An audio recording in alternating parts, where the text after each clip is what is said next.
Hey everyone, welcome back to the channel. This is the Retroverse Nexus. I'm Shiny Sephiroth, and I'm glad to see you here in another one of our videos. Today, we'll be going over another unboxing video, and this is for the last Jokerized figure that McFarlane has released that I have not yet added to my collection. And that would be Frank Miller's Batman from The Dark Knight Returns. So you see, in the original release, this came with a Build-A-Figure for a horse. I think that this is a very big hint that we are not going to see any others, or at least not the full wave of figures from this line. Because we see with the Nolan figures for The Dark Knight Rises that they came with the Build-A-Figure to create a Jokerized Bane. And the fact that this does not come with a Jokerized horse part signifies, to me at least, that we're not going to be seeing like a Jokerized Carrie Kelly Robin, another Jokerized Joker, or whoever the fourth person in that wave was. I can't even remember. Oh, Superman. Actually would have been cool.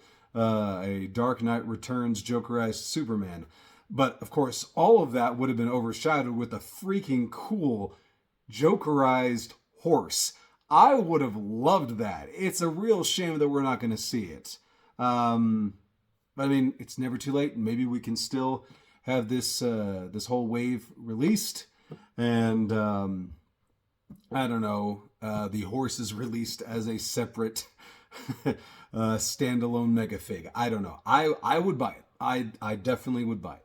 Anyway, let's get back to the actual toy. Let's look at the box here. Again, we have the damage and the graffiti done to the box from Joker, who is constantly trying to make a fool of Batman and his family and anything he can get his hands on to Jokerize them and get his way. It's a really cool little vandalization of some of the page from one of the pages from The Dark Knight Returns. So just really simple. Really reminds me of the beginning campaign of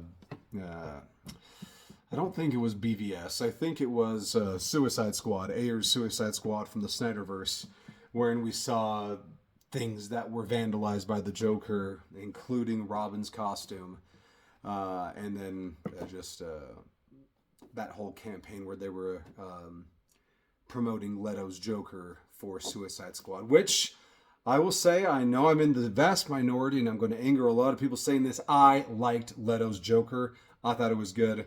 And it's a gosh darn shame we're not going to see more of it. Yeah, just because he doesn't act like Mark Hamill or Heath Ledger, whatever.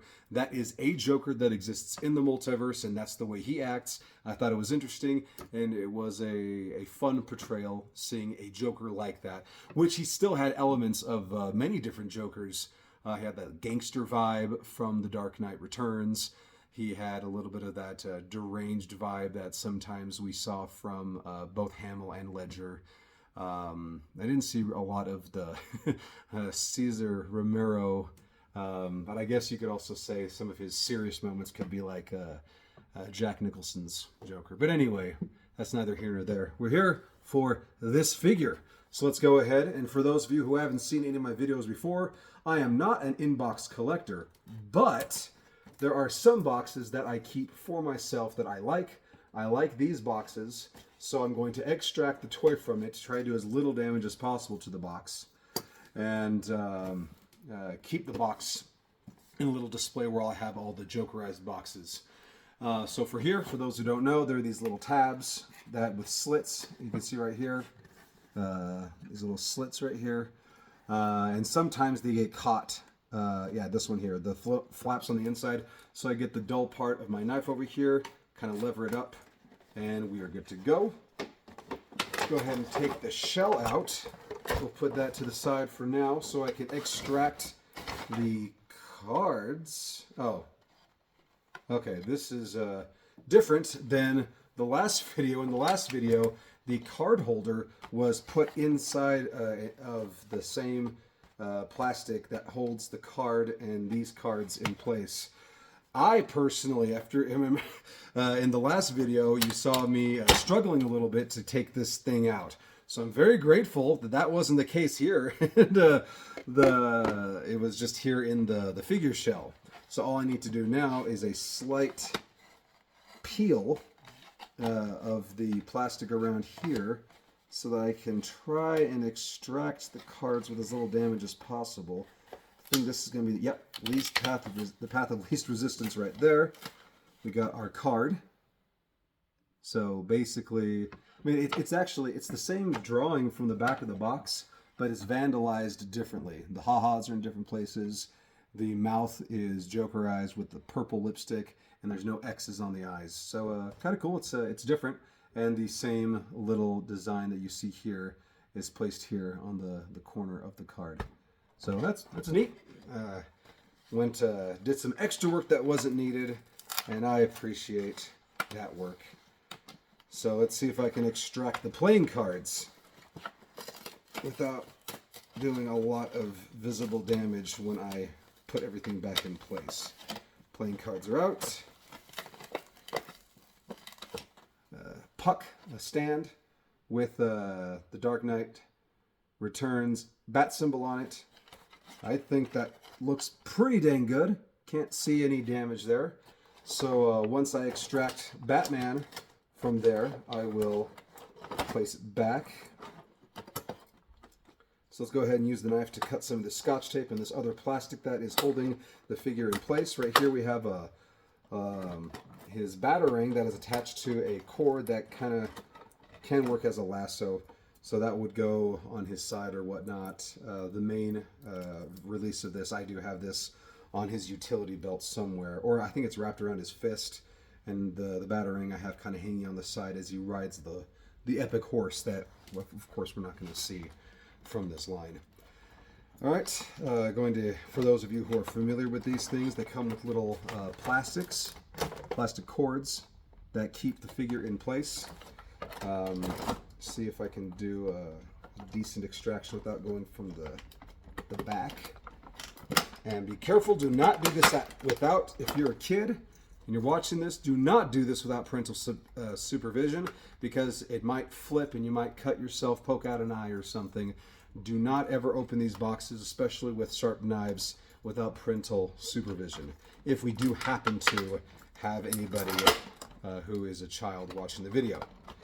So we went ahead and cut those pieces. We see here at the back there's a slot where they put the cape through, and the cape is pretty rigid. And I think, ooh, wow, look at that. So I went and I moved it a little bit, and look what happened here. Some cracks in the plastic. I do not know if that is with everybody's capes and everybody's versions of these toys, or if that is because this has been in a freezing cold storage room, my little mini warehouse that I have here, where I keep everything, and the cold made the plastic brittle. I do not know. I'm gonna lean toward it being cold. That makes sense to me. All right, we're able to pull this guy out, and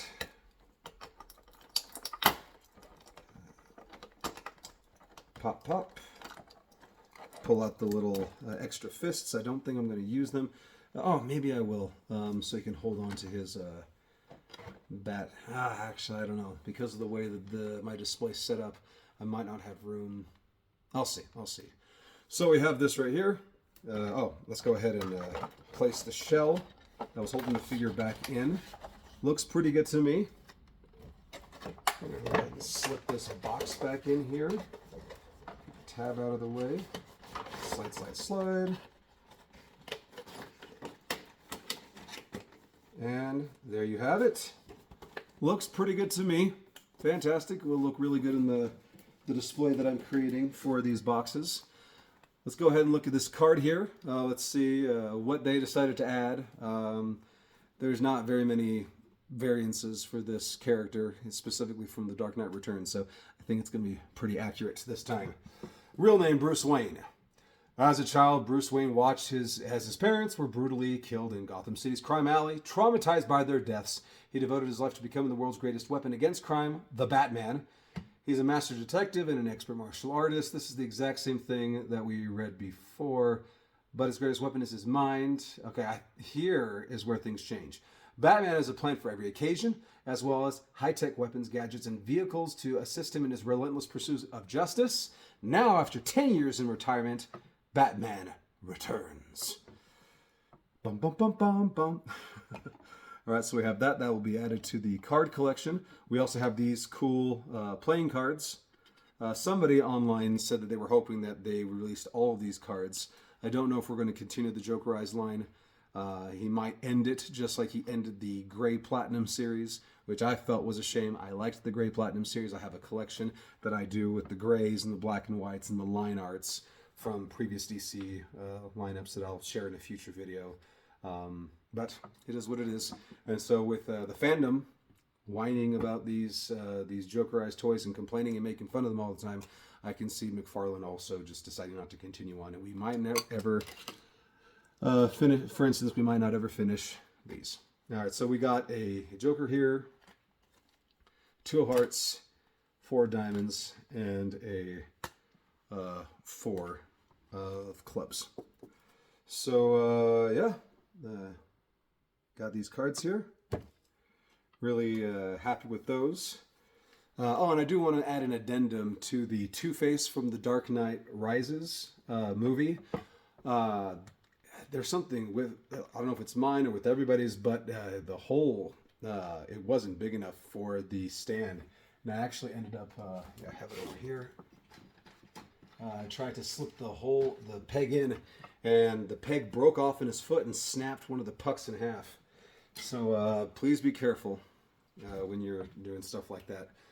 All right, so I think it has a great design. Looks perfect for The Dark Knight Returns with the small ears and the super buff body. I think that makes sense to have a really buff and jacked Batman with his relentless pursuit of fighting crime and whatnot. He would do everything in his power to get as jacked as possible so that he could be as useful as possible while also having good cardiovascular health. I mean, it would be very interesting to see someone like this in real life.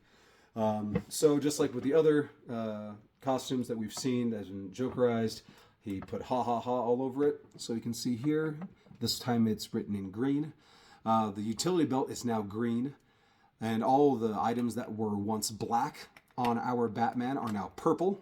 I think that's a really cool design. They kept the gray the way it was. And joints are a little stiff here. And we have a single joint on the elbow as opposed to a lot of the toys we've seen on this channel so far. They had double joints. These are single. I don't mind. I think for this figure it's good enough. This elbow is really frozen here. I'm not putting a lot of pressure on it. I know it looks like it, but I'm not. I don't want to. I'm not going to do any more here. If I'm going to want to move this, I'm going to probably put it in some warm water and move it. The knees here, however, they are double jointed. And so, see here, and then you can do this right here. So for those wanting to maybe mimic the pose on the trading card that I have apparently eaten, there it is. You can try to do something like this. These knee joints will allow you to do something like that. But for this guy and for my display, I'm just going to have him standing up straight. And, oh, you know what? This arm has an open hand already. It's not a fist. So I'm going to go ahead and, like I showed in a previous video, I'm going to use the dull edge of my knife to slip into his palm. And kind of pry his hand open just a little bit. And like I said before, if you're a child watching this video, do not mimic anything I'm doing without parental supervision when it comes to knives or anything like that. Or anything. I mean, I don't want you to accidentally break your toy. I have years of experience dealing with this kind of stuff. So I'm going to go ahead and have that right there. And yeah, something like that. He's holding on to his, yeah, there you go. And we have our Batman right there. Last thing I wanted to cover, I felt like this, the spray technique wasn't as cool as some of the Dark Knight Rises figures with that splatter of spray paint. This one just looks like it was dipped in, like if it was real life. Like they got the cape and they dipped it into a giant vat of paint and they left it there for a bit and they pulled out. And so there's still some splatter. Just personal preference. There's nothing wrong with this. I think it still looks really cool, especially here in the front and whatnot. I preferred the paint effect on the Dark Knight Rises figures instead. But let's go ahead and add this to the shelf and see how it looks. All right, so we have added our Frank Miller Dark Knight Returns Batman to this shelf right here. Our little guy here is not facing the right direction. That's bothering me, so I'll do that. And for those of you who didn't see the last video, or that I mentioned this guy, that is a work in progress I have. It is a Mattel Batfleck that I have Jokerized, and I still need to do like the ha-has on his suit, as well as his mouth, so I can try and make it into the a custom, smaller version of the Hot Toy that was released in conjunction with the advertising for like BVS and all that. And so I did that, and I actually created him before McFarlane announced his Jokerized line. And so I was very happy to have him already set to go. Well, mostly. Unfortunately, I am not very, very good with my hands. And I cannot do that myself. So my wife will be doing that. And I will make a video of the process, and she'll be taking over the channel for that video. I'm very excited to see that. But I think this turned out really nice. The display over here with him up front and center. I made sure I shift, as for those who've seen what the display looked like before, I did shift over the Future State Batman to the middle over here, so that the Dark Knight Rises Batman could be right next to Batfleck, because the inspirations between that Snyder took for his Batman with Batfleck from Miller's Batman, I think are pretty obvious. With the jackness, the whole I'm gonna fight Superman thing, the similarities are there. So I just felt like it would just be natural and right to have them next to each other in the display. I'm very excited to get to the point that this guy here will be finished. He is something that I've had painted like this for I think 2 years now. I just never got around to doing it, and I'm hoping this channel will be the thing that nip me in the bud and get me to finally finalize it. But yeah, I think it turned out very well. So there is our review. I really appreciate you all joining in. And if you are new to the channel, howdy, howdy. I'm glad to have you here. This is the very beginning of the channel. I've only had a few videos so far. We're going to be doing unboxing. We're going to be doing comic reviews, comic readings. Overall, just a whole bunch of nerdy fun stuff. Eventually, there's gonna be some crossovers with my video game channel, and I'll talk about that later once I get my gaming setup here done. But for now, this is the channel. I appreciate you guys being here. And if you are interested in being part of our giveaway, we have up. This is November 2023, by the way. We have currently up for a giveaway our Platinum 0 Hour Hawkman from McFarlane Toys. And once we hit 1,000 subscribers, we'll be going through the comments. And those who have commented will be part of our giveaway. And one of you will be selected from, and you have to be within the United States. It doesn't have to be continental. So we will also be looking at Puerto Rico, Hawaii, and Alaska for the giveaway. So continental United States, Puerto Rico, Hawaii, and Alaska, all of you are eligible to be part of the giveaway. So yeah, very excited to have all of you on board. Make sure to comment and help the channel out by liking and subscribing. Yeah, so that's all, and I will see you in the next video.